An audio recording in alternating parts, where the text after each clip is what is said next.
Welcome back to the Attention Now podcast. Today we're talking about entertainment, entrepreneurship, perseverance, and what it takes to build a career that lasts. Today we have on Tony Ocean. Mo Carrera has been a friend of mine for almost 40 years. I can't believe it's been almost 40 years. How about it? Time flies by, right? It's awesome Yes, to have you on here, brother. Welcome to the show. Well, thanks for having me on, Dave. I really appreciate it, buddy. Absolutely. I'm excited about people finding out a little bit more about what you do. So let me start off with an introduction here. Tony Ocean is an entertainer who has built his career around music, live performance, connecting with audiences, hosts a daily podcast himself, and understands what entertainment is also a business. Tony Ocean has an impressive performance resume. He's performed at the Riviera Hotel Casino, Jilly's in New York, Jilly's in Chicago, Hoboken, New Jersey, Frank Sinatra's hometown, Piper's Alley, Des Theater, Hollywood Casino, Lake Geneva, Wisconsin. Tony Ocean has opened for Don Rickles, Tony Bennett, Pat Cooper. He also appeared on Star Search with his band Big Bang Rodeo. What did I miss? What did I miss, Tony? I know I missed some things on here. Oh, brother, I think you got it all. Got it all. Your career is so big. I know that we could probably just do a whole hour on your career. It's been 40 years, so you covered. We did a lot of things. Absolutely. All right, good deal, brother. Let's get started. Where everything started. Tell us about where did you grow up and what was life for you like a kid? I was born in Italy, Lucca, Tuscany. Came to America. And we moved to New York City for a little bit. We would have stayed there, but my dad got a job with a company called Ganella Baking Company, the bread company, and it shipped us to Cicero, Illinois. Growing up as a kid, I was by myself. My dad worked nights. My mother her English wasn't the best, so I was kind of a loner by myself. Oh, wow. Okay. Watch Westerns and sci-fi movies and listening to music and stuff like that. So I was always living by myself 2 years later till my sister was born. But yeah, it was a pretty cool life. But when you're by yourself, you didn't have, you had a lot, your imagination just ran wild. So I spent hours watching the Beatles or Mick Jagger and the Rolling Stones and singing into a brush, into a mirror. Nice. All right. Thinking that one day I was going to do that. After Cicero, there for a couple of years, my parents moved us to Elmwood Park, Illinois, which my mother is still there at the age of 86 years old. Wow. Right by Russell's, right? Yeah, she's fantastic. Let me tell you something, Dave. She doesn't drive. And, she still has the plastic all over the couches. And oh, my gosh. Holy cow. I haven't seen that in a long time. Holy cow. Yeah, because the plastic is on the lamps. So old school mom, old school parents. I was lucky got to speak two languages, English and Italian, fluently. Okay. And so it was pretty cool. And, I had odds and ends jobs, but my mind was never in these jobs. I mean, I did everything from working at a bowling alley to work produce, selling shoes, selling vacuum cleaners. We worked together at the computer store. Yep. Yeah. So, and that was about it, man. I just said, my mom was very supportive of me in music. Okay. Dad goes, "You're going to be a bum. You can't make any money. You'll never make it." Yeah. Yeah. And he was right for a while because working at just different jobs and couldn't hold a job because I always wanted my mind was somewhere else. Right. To perform, We had a bunch of rock bands, kind of did our stuff and did the best we could. And I remember working for my dad. One of my main jobs was a Ganella Baking Company with my dad. And I worked there for about 8 years. Oh, wow. And then we got the deal with the rock band, Big Bang Rodeo, started doing tours with that. And we did Star Search with Ed McMahon. And we lost by 1/4 point. But after a while, you realize that I couldn't make any money in the rock and roll world. That big deal, Yep. Just didn't happen for me. So, but my parents always loved the Frank Sinatra stuff and the Dean Martin stuff. I always remember watching them on TV, the Ocean's 11, and the way Frank Sinatra was. He was so cool, and Dean Martin with the tuxedos and always looked sharp. So, to myself, I was singing this stuff. and I even tried to change, but my music. But at that time, nobody wanted to do that kind of music. It was for old people and wedding music and stuff like that. So I just kept banging away with different bands. I joined the Dream Police. We did a Cheap Trick tribute, which is we still do. We still perform with that group. Oh, wow. Yeah, so it was pretty average as a kid. Just doing what normal kids do. Wow, that's awesome. Yeah, it's you brought up a real important thing that I've covered a lot in the podcast, and I think you have to follow your dream and what you want to do, right? Or else your head's not in the game. A lot of people go through life doing what they hate the rest of their life. They retire and then they're done, and they never follow their dream. So I think what you did was incredible. You kept pursuing, you keep working, you kept doing both, right? So I think that inspires a lot of other people that may be listening to this. It's like, you know what, never give up. Because I'm sure sometimes you thought about giving up, right? Especially with the rock and roll thing. Right. Once I changed and decided um, yeah, because I didn't know what I did. I mean, I went from job to job. We worked together at a place called Electech. Yep. That was probably I don't know how many years I did that. I couldn't find any job. So I remember our good friend Joe Tyndall and Steve Scordillis Yeah. goes, "Hey, you want to stock some shelves and stuff like that?" So we worked at the Electech store, and then next thing you know, I became a warehouse manager, and then I became assistant manager for a little bit. But then I tried to do this Tony Ocean thing, and it came as a fluke. A guy named Nick Fortuna, Okay. who's the bass player for the Buckinghams. Okay. They have a lot of great bands, kind of a drag, a lot of great songs. His brother Nick Frank was putting a little play together called "The Pack Is Back," and he asked me to play Dean Martin. So we did it for 6 weeks, and it was pretty successful. And at the time, my manager at the time was Ron Onesti. Of course, we all know Ron. He Yep. does all the Arcada Theater and the Des Plaines Theater. He does all the stuff around the Chicagoland area. So we were trying to come up with a stage name at the time. Mo Carrara didn't work. My real name is Maurizio Carrara, and that didn't work. Nobody can pronounce it. So we were watching Ocean's 11, their movie, with Frank Sinatra, Dean Martin, Sammy Davis Jr. And Sinatra's name was Danny Ocean. Okay. Well, then me and Ron looked at each other and goes, you don't look like a Danny, Right. more like a Tony. So whatever that means. And it became Tony Ocean. And I was still at Electech, still trying to, do my thing. And then after that play ran for 6 weeks, Ron Onesti got a call to move it to Piper's Alley, which is Okay. a paper theater. It was an off-Broadway play, which is ran for almost 6 years, where I played Dean Martin in that show. And once that show hit, that's when I gave my notice to Electech, because I told my dad, I go, "Dad, this is what I'm making in Electech. This is what they're offering me to pay me for 2 years guaranteed. Should I take it, or what do I do?" He goes, "Well, this is a shot. You got to take it. Worst comes to worst, go try doing something else." But he always made sure I had something else on the back burner. And the question is, I didn't have anything else on the back burner. I didn't have any skills. I didn't go to college. It was my voice, or that's it. I Right. don't know what I was Exactly. doing. So the play Wow. hit big, sold out every night at Piper's Alley, and it continued right from there. It was a pretty cool experience. That's awesome. And your dad finally saw and believed once he saw the income, right? Well, it took a while. Uh, Okay. Started seeing it, and then he's going, "Okay, maybe you got something here, kid. Okay. Maybe you got something here."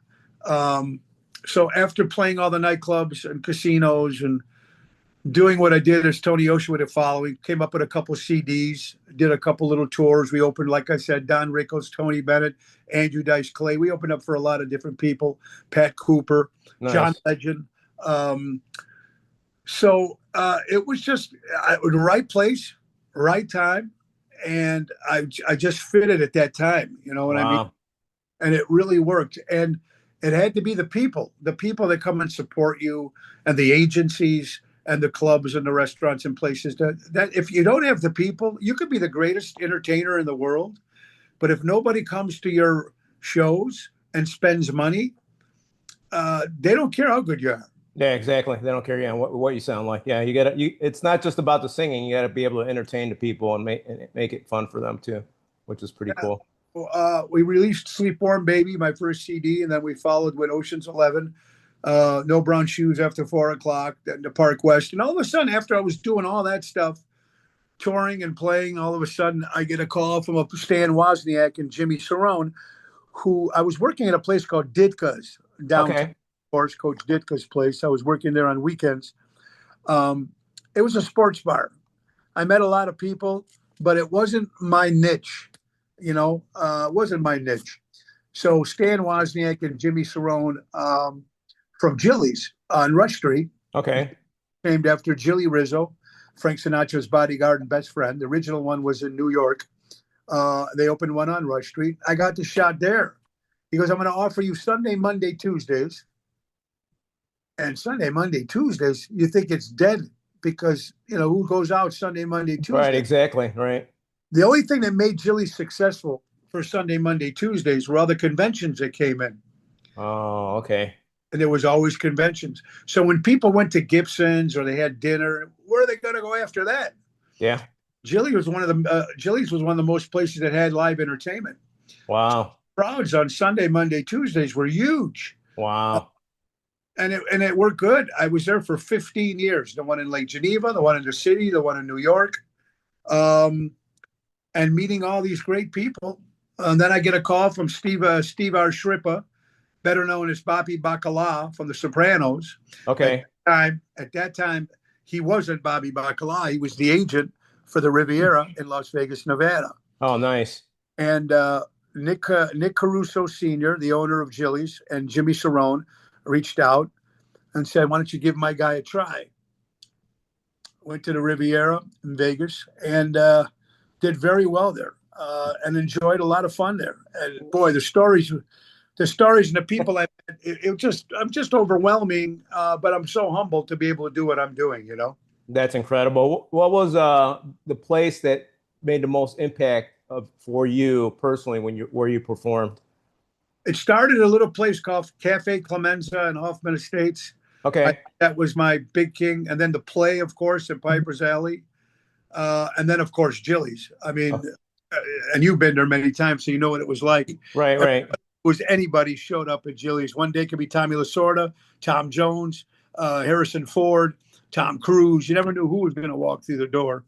So those three places and my association with Ron Onesti is what made my biggest impacts for my music and my career.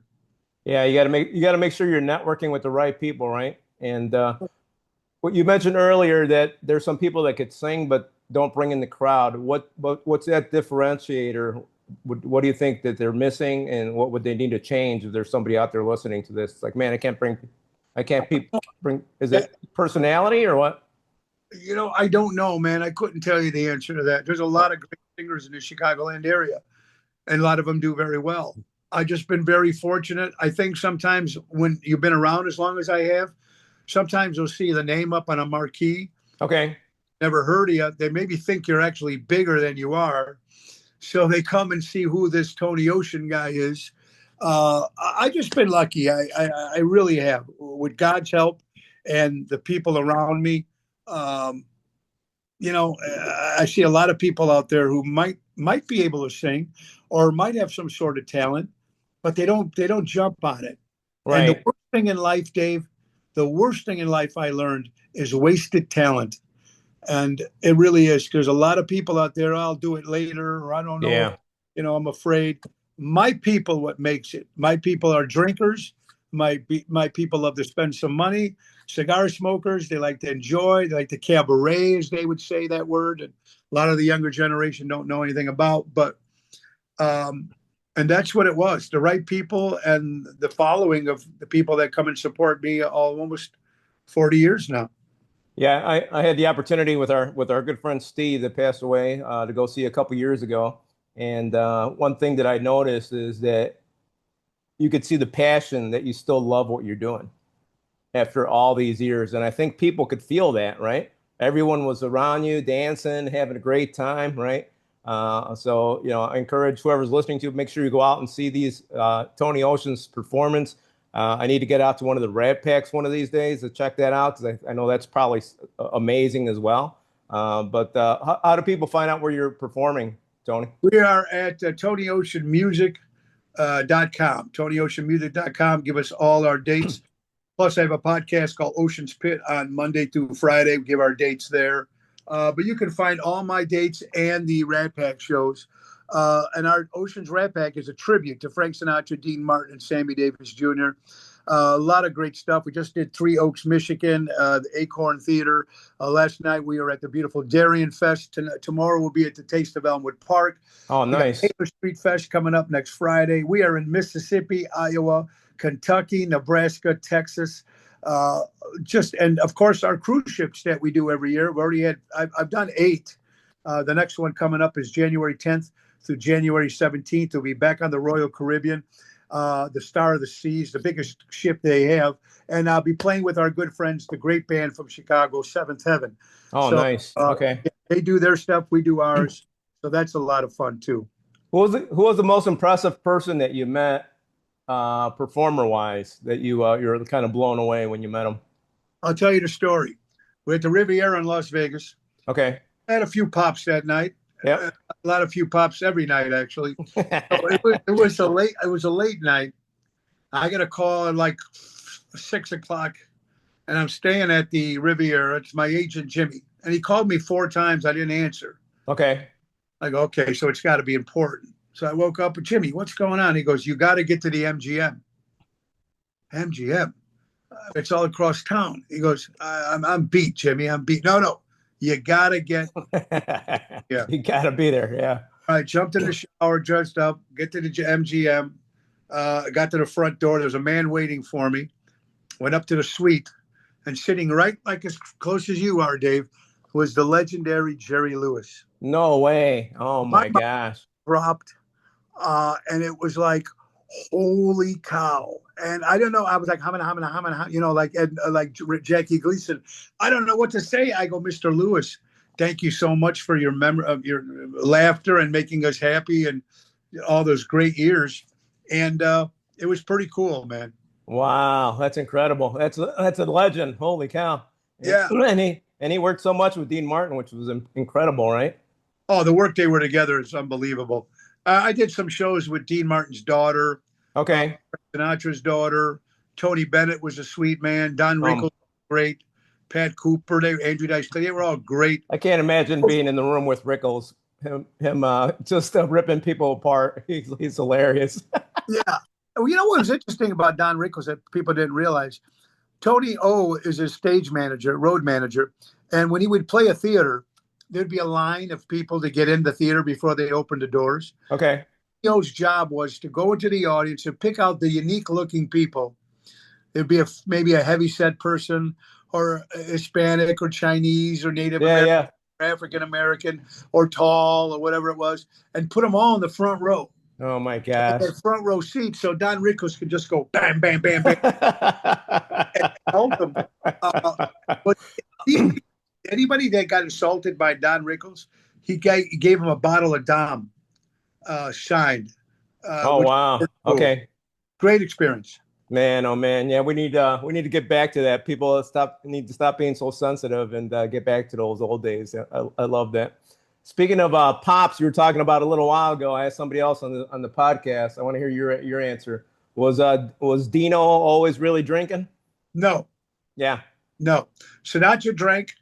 Dean Martin drank a little. A lot of it was apple juice. Okay. But he played a perfect drunk. Yeah, he did.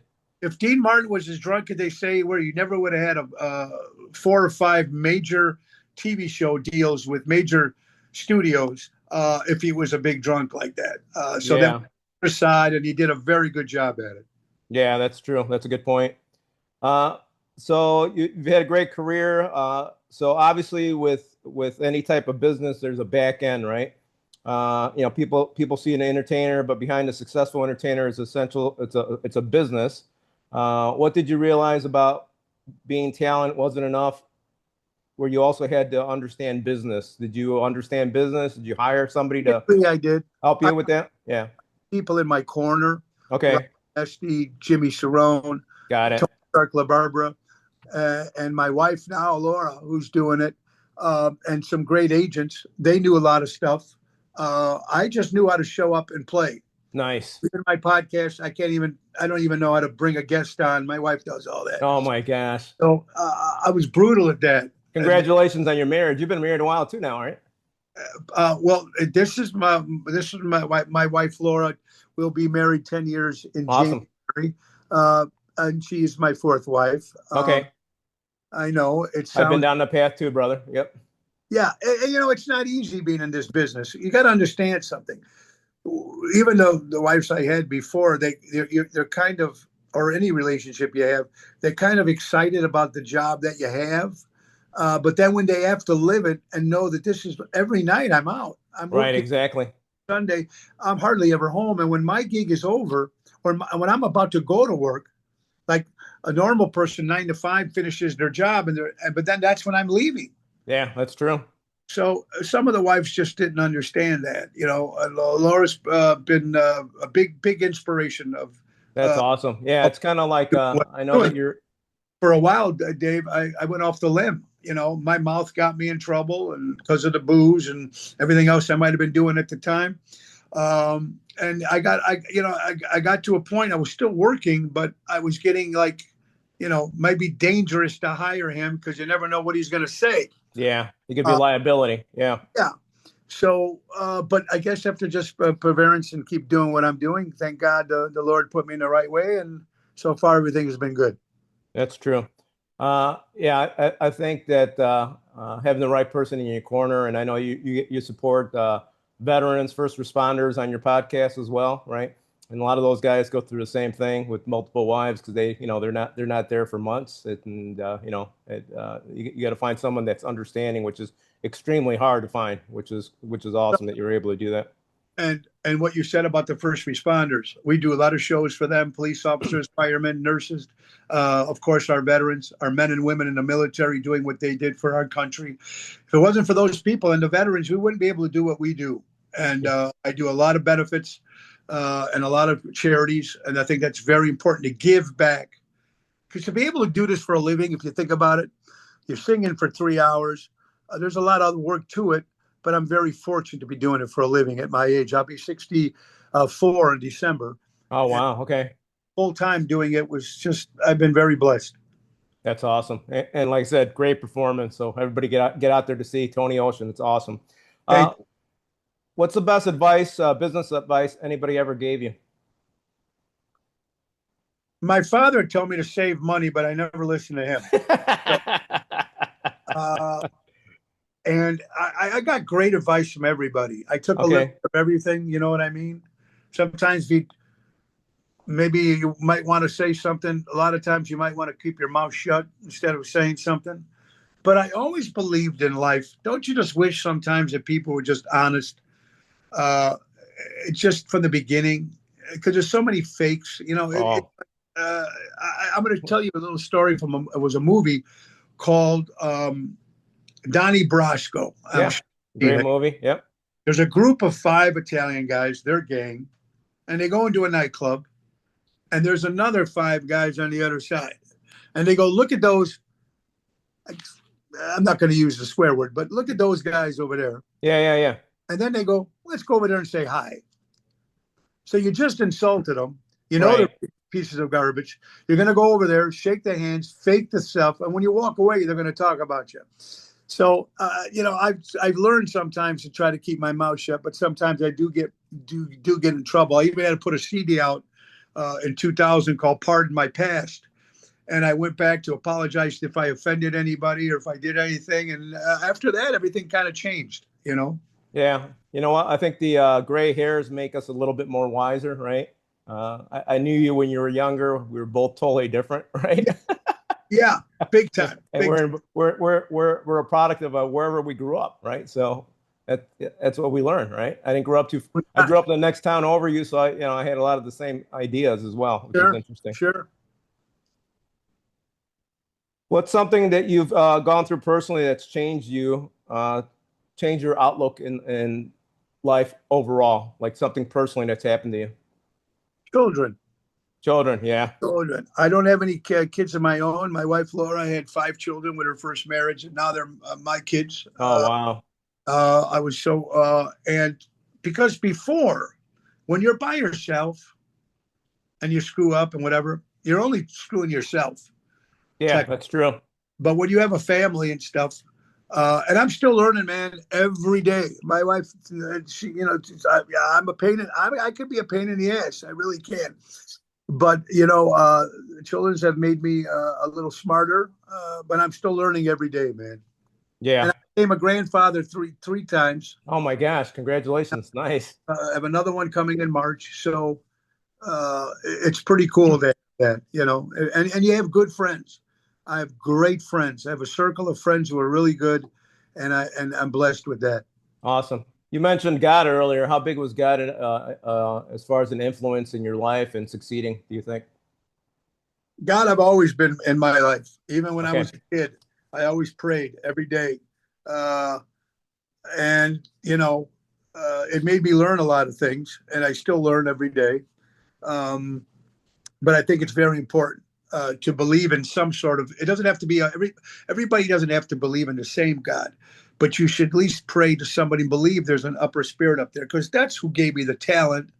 My grandfather was a singer, and I'm sure I got it from him. Oh, My no way. Did he's saying it in Italy, in Italy? Yeah, so I Oh, mean, he did nice. it professionally, but Okay. they had the voice, and God gave me the gift. That's where it came from. And then my inspiration of the Stones and the Beatles and Cheap Trick and all those when I was growing up listening to all those great bands, it just inspired me to do what I do. Yeah, that's awesome. I love it. What do you want, as far as what do you want people to remember about you, and not just as an entertainer, excuse me, not just as an entertainer, but a person, excuse me. I'm loyal to my word. If my word is my bond on that. And just I think it was I think I'm hoping I was a good guy, a good friend, Okay. a good father, trying to be a good husband, and I think that's important. I'm hoping that's what they remember. Yeah, absolutely. And hopefully I make them laugh. Uh, that's important. Yeah. What's that? Is there a place that you've always wanted to perform, and you have not been able to yet? I'd like to go to Europe Oh, that'd be cool. out there. I did play in Italy for a little bit, one or two shows at a place called Viareggio, which is an Italian resort years ago. But I'd like to go more into Europe and try some of that market out there. I think that would be really cool. Is your Italian fluent? Like if you go to Italy, do they know you're from US or no? They know I'm from the U.S., but I can speak it, read it, write Yeah. it. So you So know what? you have you have a what's the word I'm looking for? Uh, an American accent, basically. Yeah. Yeah, Yeah. right. Yeah. Okay. Funny you should know too if you go into a place and they're speaking your language, Italian language, and they don't know that you understand what they're saying, and Yeah, that's the that's best true. part when you Yeah. can come back in Italian. Oh, so that's kind of cool. That's really yeah. All right, let me ask you a couple quick questions, like a rapid fire. Frank Sinatra or Dean Martin? Dean Martin, Nice. Vegas or Chicago? old Vegas, Old but I love Vegas. Chicago. Yeah, yeah. New Vegas is different, isn't it? Yeah, Holy cow. yeah. Small intimate room or huge stage? Small stage, Small stage. small little independent with a right in your face. You can bond a little better, right? Of a lot better. What's the Yeah. biggest stage you performed to? Oh God. Uh, there's been different stages in different places, different theaters. Was it like the Rat Pack with The the? Red Hat Okay. mostly. Uh, Okay, yeah. So there's been a lot of big theaters, which has been really cool. that's awesome. Favorite song to perform? Don't have one. Okay, nice. All Don't right. have. And you actually mix it up quite a bit, right? Not just Sinatra to kind of keep it Well, relevant, right? and when I first started, The Uh-huh. first shows were always Rat Pack stuff. Tony Okay. did Rat Pack stuff. And now my shows are 50s, 60s, 70s, 80s, country music, some country here and there. So, Nice. and the thing, that's another reason that saved me. If I would have stuck with just the Rat Pack stuff as Tony Ocean, I Exactly. made it. I switched into the dance stuff in the 50s, 60s, 70s. So now the people in the audience get a little bit of everything. Yeah. This When they way. watch Rat Pack is a completely different show that's 90 minutes of just Frank Sinatra, Dean Martin, and Sammy Davis Jr. But the Tony Ocean show is 50s, 60s, 70s, 80s.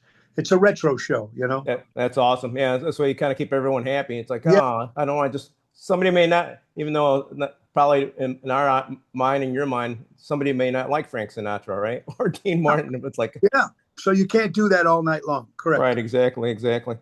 Is there the top? What's the toughest song to perform for you? Toughest song? Journey stuff. When I do Journey, anything that's high. Oh yeah, okay.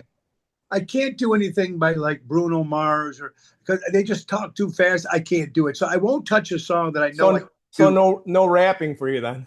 too much, too many words, too many. Yeah, All horrible. right. No Ice Ice Baby for you then. No, don't worry. Yeah. Oh my gosh.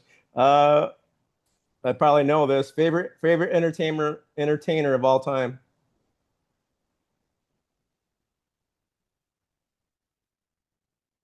I don't know. I know Okay. Dean Martin's one of them for Yeah, sure. that's what I figured. Okay. Eric Carmen from the Raspberries, probably my favorite singer Oh, songwriter. nice. Okay. But there's so many to it's hard to tell. You know, Rod Stewart, I love, Okay. but there's so many great ones. I met some lady at the last thing you went to. She said she dated Rod Stewart. I can't remember her name. She said, "Oh, I dated Rod Stewart." I go, "Oh, that's Yeah, pretty cool." yeah, sure. Um, Best concert you ever attended? Pardon me. Best concert that you ever attended? Well, Sinatra in '88, Oh, you got to see Sinatra. Well, nice. Frank at the Chicago Theater. Uh, Wow. my first concert as a kid was the Bay City Rollers. No way. Oh my Yeah, gosh. first concert. Cheap Trick always did a great job. I never get a chance to see a lot of bands anymore because I'm always working. Yeah, that's true. That's true. So it's been a while. Uh, so if you had one performer you could perform with that's passed away, who would it be with you and him on stage? Who I would love to. I would say it has to be. Oh, I'm sorry. It's my. It's all right. I would have to say if I had anybody, I did. Sorry about. I would have to say probably Dean Martin. I'd love to do something with him. Yeah, that would have He's been pretty still cool. alive. Was his but you said you did something with his daughter. Was she pretty cool and she's pretty good Yeah, singing she too, was right? cool. You know, they were both cool. Dean Martin's daughter was cool. Sinatra's daughter was cool. Tony Bennett's daughter was cool. Louis' Nice. daughter was cool. They were all pretty cool. Nice, nice. All right. So what keeps you motivated every day? Just the fans? The fans, sometimes you want to call in a show. You know you're tired. You don't want to be there. When you walk in, you see the room full, and people are spending money. They can go anywhere they want these days, and they pick to come and see me. That makes you feel really cool and very humbling. Yeah, that's a good point. Uh, is there anything you haven't accomplished that you still want to accomplish in your business? Probably to tour Europe, maybe. Yeah, we talked about that. Yeah. For that, yeah. Is that something that you're checking into already, or just kind of hopefully it'll happen? Yeah, we're talking about certain stuff like that. There's been Okay. some, but it's got to be right financially and everything like that. If I was single years ago, I would have took a lot of these deals. But now, when you have a family and stuff like that, you got to make sure it's right. Yeah, that's a good point. Good point. All right, we're almost wrapped up. We did it pretty quickly today, brother. Any other things that you want to talk about before we start wrapping up? Well, here's one thing. The way the world is right now, Dave, it's so Yeah. sad that you can't talk about anything anymore. I never Yeah. understood why you can't talk about religion. You can't talk about politics. You can't, I know a lot of friends of mine are completely on the other side. Yeah. I'll tell you what I am. I don't care. I'm a conservative. I'm a Trump fan. I don't balk about that. but it's amazing that you can't sit and talk to people. Why? I mean, it doesn't make any sense to me. Bears fans argue with Packers fans for years. Right, exactly. Lincoln, the Caddy, they've been fighting for years. Cubs against the Sox, Bears and the Packers. It's just too bad that people can't just sit and talk to each other and okay, agree to disagree, whatever it is. But when they start unfriending you, or you can't talk with this, you can't. It's just pretty weird the way everything is going right now. Yeah, I actually had some people unfollow me during COVID and all the other stuff as well too. It's like, hey, what do you think? And it's like, dude, this is all made up, right? This is not something that's real. It's like, oh man, you're crazy. You don't know what you're doing. So I agree with you. I think we need to get back to not getting our feelings hurt. But I think the media does a great job at creating that controversy, unfortunately. Absolutely. And you know what? Back in the day, Howard Cosell, Yes, Harry Carey, people that could remember, like the newscasters or even the sports guys, they'd be able to tell what's on their mind, say what they're going to say about the team or the player. Now you're paid to what your sponsor tells you have to say, and whoever's controlling those main media. Remember, Dave, when we were kids, we had 5 channels. yeah, exactly. Whatever they said, and the newspaper, or whatever your dad said. We didn't have social media. And I think social media is very good for it, but it's also could be very bad. Yeah, that's true. But yeah, I think, like I said, I think social media helped me. Do you watch the news at all or no? I watch Gutfeld. That's the only thing I watch every night. Okay. Yeah. Yeah. I actually got away from the news totally. I don't watch anything. Yeah. I had this one guy about probably 25 years ago. He was a multimillionaire, and he goes, Dave, I never watch the news. And it's like, it's kind of weird. He goes, if it ever gets bad enough, someone will tell me it's something's happening, right? Yeah. So, Yeah. Yeah. but I agree with you. It's a lot of mind conditioning, a lot of mind control, and I would imagine the biggest percentage of people are watching news every day and learning something that is probably not true, unfortunately. Right. And it's like we're never going to know about certain things. It's kind of sad. It really is. And I feel sorry for maybe even the younger generation. They have no idea what it was like they got a reality check in years to come as they get older. Right, exactly. Did you have any family members that were on the other side that didn't agree with you? Oh, I have my couple of my band members that are. Yeah, And, yeah, yeah. Okay. and the funny But thing, we'll make fun with each other, but yeah, the end of the day, we're just laughing. You know what I mean? Having some fun. right. Here's a perfect example. During 2020, we were out during COVID or flu or pandemic, whatever you want to Whatever call you want to call it. Yep. it. Yeah. We were out of work for about 2 weeks. Okay. After that, we started playing in certain places. They had the tents outside, and everybody was separated and stuff like that. And people said, Tony, what are you doing? I got a lot of slack for performing. But this was my living. Remember, when you're self-employed, there's no money coming in unless There's you're no vacation money or yeah, yeah. exactly. So Wisconsin was never closed. Florida never closed. We did a lot of work there. Um, so people were saying, "Oh my God!" But and it was so weird because everything was closed. But then all of a sudden, Lollapalooza came to town of Illinois, and remember, nothing was open. But Right. Lollapalooza with 250,000 people a day come in for the 4 days. They opened everything up like nothing. Right.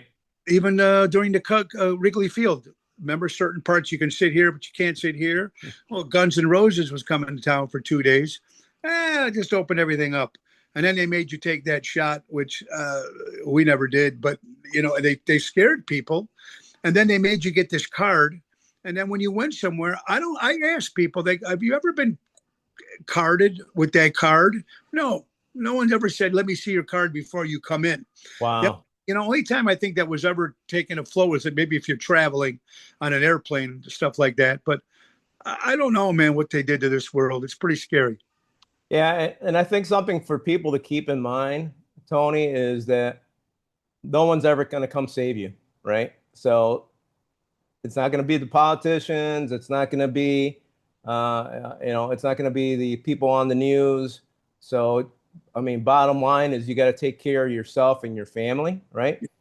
and trust God, right? Which is what you did, right? Because you had to perform, right? Absolutely. And I was on the same boat. You know, I didn't do any of the stuff that they listened to.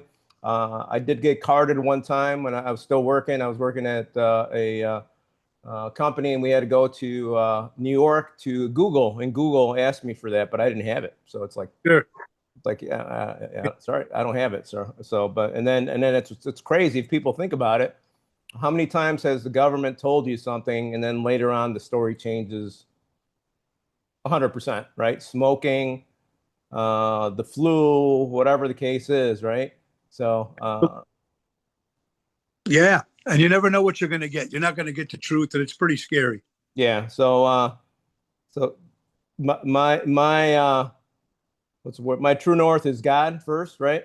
Doing exactly what He wants, because if you think about it, this has been happening for thousands of years, right? Yeah. People back in the day, you know, the Israelites, the Romans, the what's the other people? They always had their own stories, right? And and the people that followed God were the ones that, you know, made it through no problem. So It's true, and it's kind of it's. I'm sure he's up there going, "What? How did this come to be?" He's got to come down eventually and say, "Okay, enough of this crap," yeah, you know. And we yeah, got to be ready and thank God that he's there and just keep believing, you know. yeah, absolutely, brother, absolutely. All right, so everyone watching today, make sure you support Tony Ocean and the Rat Pack. Check out his upcoming performances. And if you enjoyed today's conversation, please like, subscribe, comment on this episode. It helps us continue bringing you conversations with people who have powerful stories and lessons worth sharing.